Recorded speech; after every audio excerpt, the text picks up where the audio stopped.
ఈ రైతు సోదరులందరికీ నీరందించాలని మొన్ననే మీ రాఘవన్ రెడ్డి గారు చెప్పారు. మా గోదావరి నది జలాలు కావాలి, కృష్ణా నది జలాల ద్వారా ఈరోజు ఇక్కడే కాదు, వికారాబాదే కాదు, రేపు రంగారెడ్డి జిల్లాకు సంబంధించి మరి పాలమూరు రంగారెడ్డి జిల్లా మరి ప్రాజెక్టుకు సంబంధించిన అంశం విషయంలో ఖచ్చితమైన నిర్ణయంతో ముఖ్యమంత్రి గారు ఆలోచన చేసి ఈ రోజు ప్రణాళికలు సిద్ధం చేసుకుని ఆ కార్యక్రమాన్ని ముందుకు తీసుకెళ్లే ప్రయత్నం చేస్తా ఉన్నాం. మిత్రులారా, ఈ రోజు ఇక్కడికి వచ్చిన అక్క చెల్లెలందరికీ మనవి చేస్తా ఉన్నాం. స్థానిక సంస్థల గురించి రాలేదు ఈ పాదయాత్ర.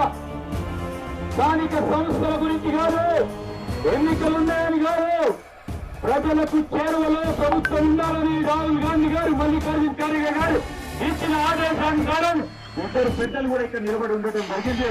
మీ అందరికీ ఇంత పెద్ద ఎత్తున అలాగే ఇతర నియోజకవర్గాలకు సంబంధించిన నాయకులకి, మిత్రులకి, ఈ ప్రజానికానికి అందరికీ పేరు పేరున హృదయపూర్వకంగా కృతజ్ఞతలు తెలియజేస్తూ తెలియజేస్తున్న జై హింద్.